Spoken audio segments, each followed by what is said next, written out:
অযোধ্যার রাম মন্দিরের কথা তো আপনারা সকলেই শুনেছেন। আজ বাদে কাল তার উদ্বোধন হবে, সেই নিয়ে তো একেবারে সাজো সাজো রব, সে কথা আর কে না জানে। কিন্তু এই বাংলাতেও যে বেশ প্রাচীন কিছু রাম মন্দির রয়েছে, সেটা কি জানেন আপনারা? তাই ভাবলাম সেই সব মন্দিরেরই একটু খোঁজ দেই আপনাদের। একটা দুটো নয়, গুনে গুনে বাংলার 15টি প্রাচীন রাম মন্দিরের কথা বলবো আপনাদের।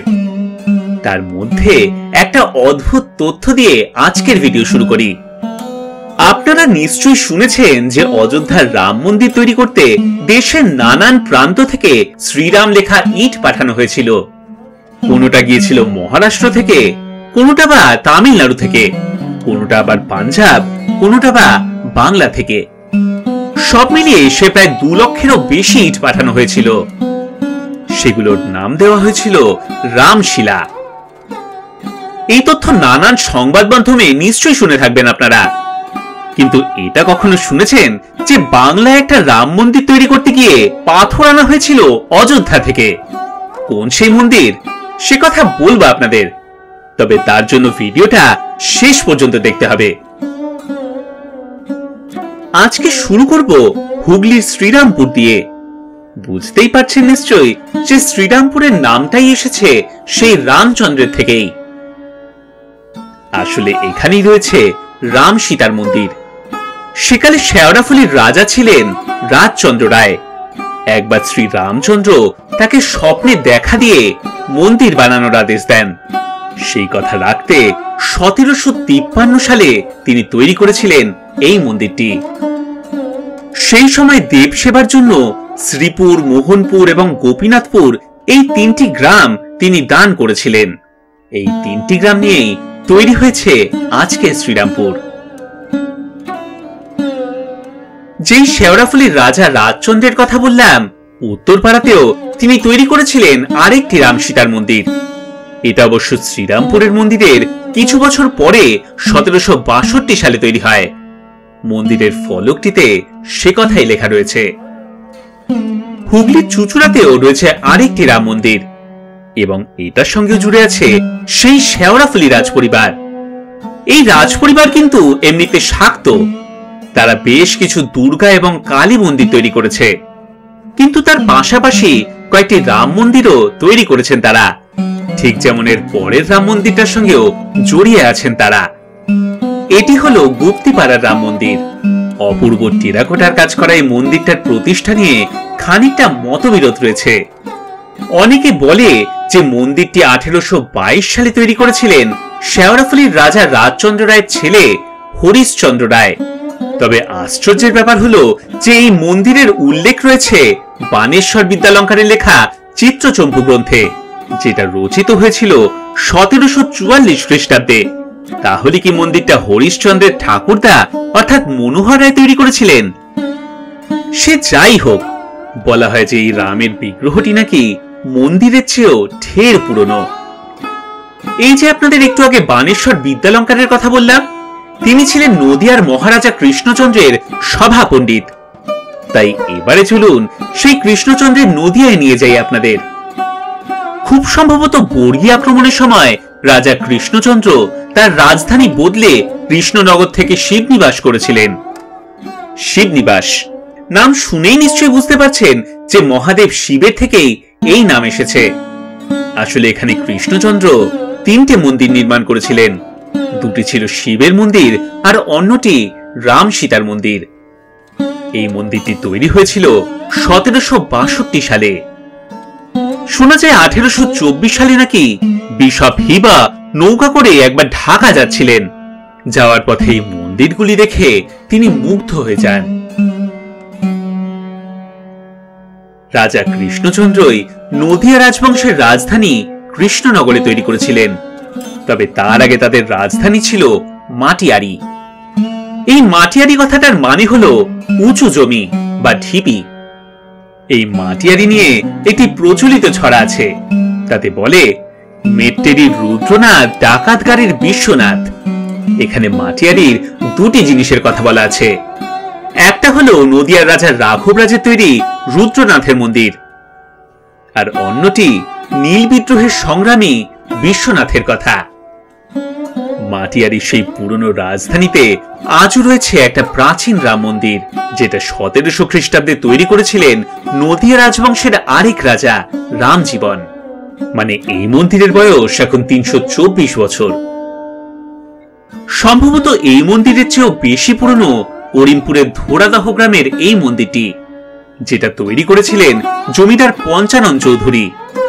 এরকম একটা গল্প শোনা যায় যে পঞ্চানন চৌধুরী একবার চুয়াহরিপুরের গজনীপুরে শ্বশুর বাড়ি গিয়েছিলেন।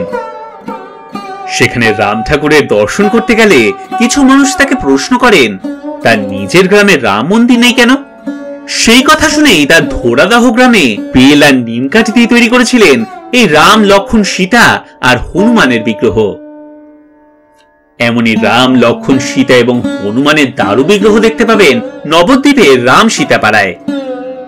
নিশ্চয়ই বুঝতেই পারছেন যে এই রাম সীতা থেকে এই অঞ্চলের নামও হয়ে গেছে রাম সীতা পাড়া।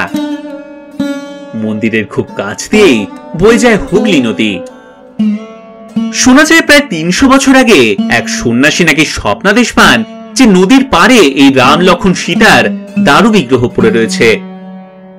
সেটাই নিয়ে এসে সন্ন্যাসী পুজো শুরু করেছিলেন। মন্দিরটি তৈরি হয় তার উপরে। এবারে আপনাদের বলি আরেকটি রাম মন্দিরের কথা, যেটার সঙ্গে জড়িয়ে আছে আরো একদল সন্ন্যাসী। এই মন্দিরটি মুর্শিদাবাদের লালগোলা রাজবাড়িতে রয়েছে।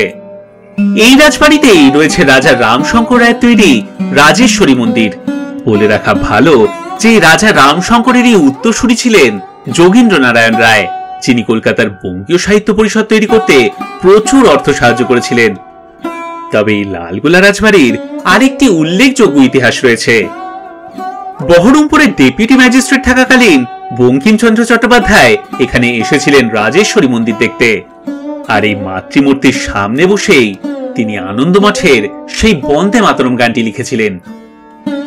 তবে শুধুমাত্র বঙ্কিমচন্দ্রই নন, এখানে এসেছেন ঈশ্বরচন্দ্র বিদ্যাসাগর থেকে আরম্ভ করে রবীন্দ্রনাথ ঠাকুর এবং কাজী নজরুল ইসলামও। এই রাজবাড়ির পাশেই রয়েছে সেই মন্দিরটি, যেটা স্থানীয় লোকে রঘুনাথ মন্দির নামে চেনে। সেটা ছিল সেই সন্ন্যাসী বিদ্রোহের সময়। তখন দিনাজপুরের মুর্শিদা পরগনা থেকে কিছু সন্ন্যাসী রামদাস মতিলাল মোহান্তের নেতৃত্বে বিদ্রোহে যোগ দিতে যাচ্ছিলেন।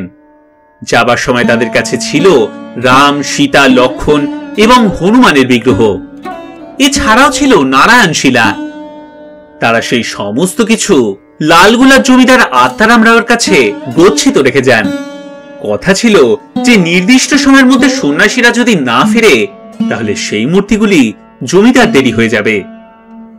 বলাই বাহুল্য যে নির্দিষ্ট দিনে সন্ন্যাসীরা ফেরেননি, তাই সেই মূর্তিগুলি জমিদারদের হয়ে যায় এবং তারাই প্রতিষ্ঠা করেন এই রঘুনাথ মন্দিরটি।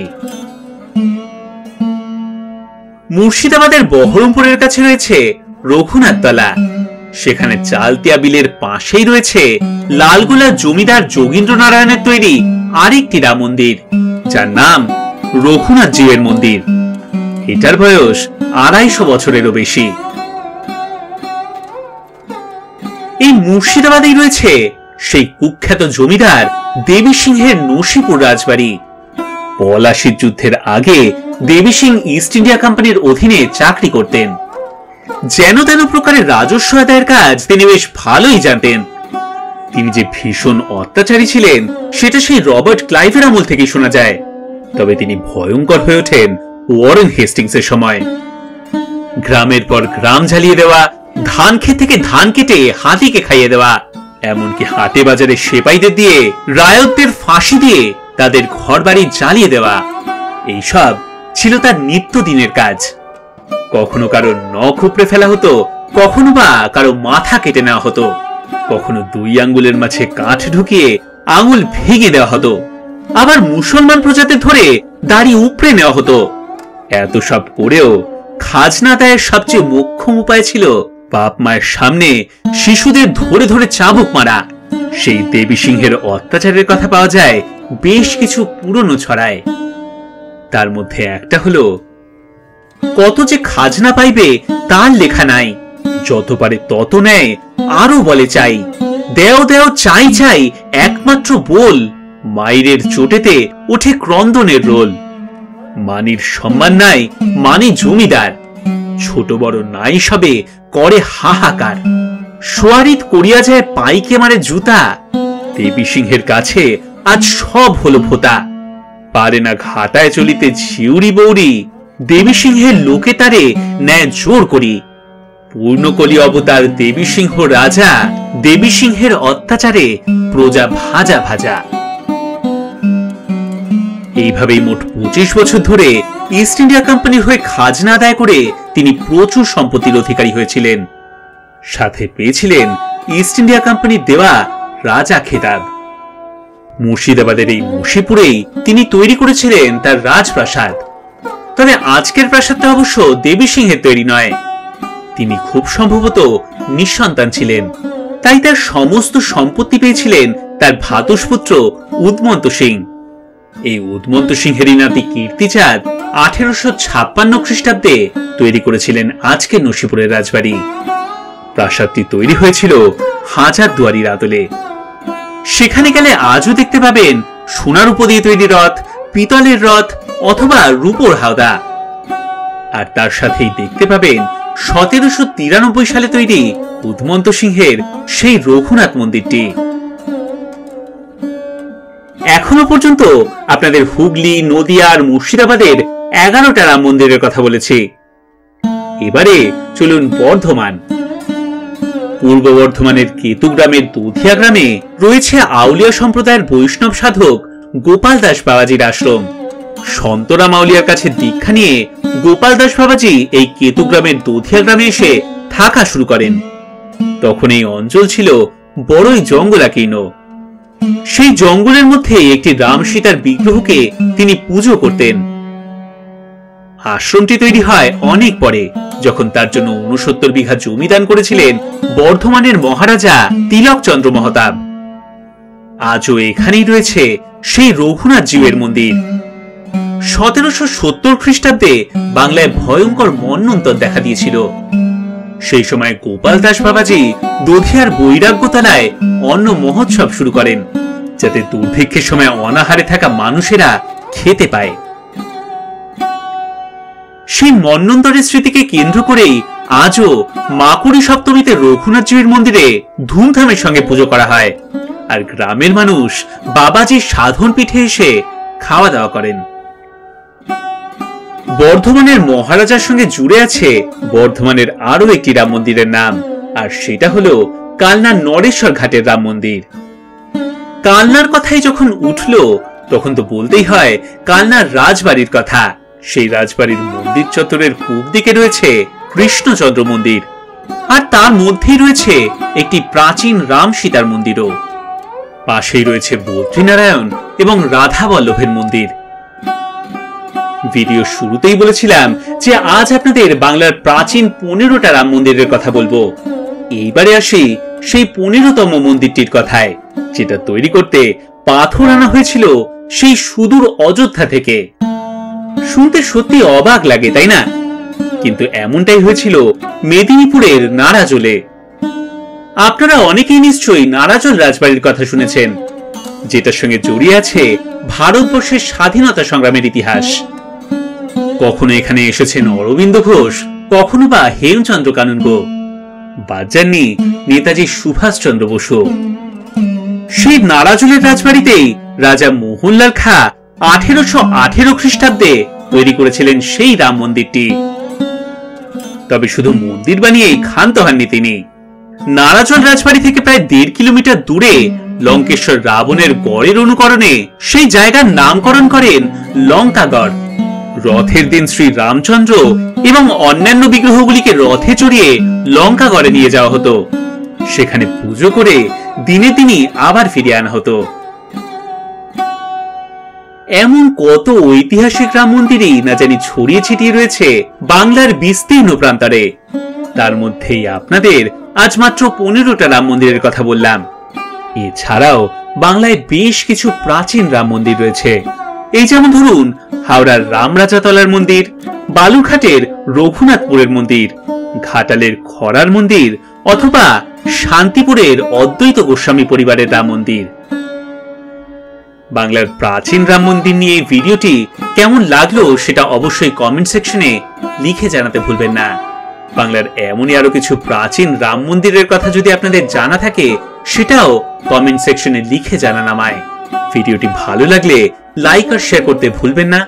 সঙ্গে থাকবেন গল্প হলো সত্যির সঙ্গে। আজকের মতন বিদায় জানাই। ধন্যবাদ। নমস্কার।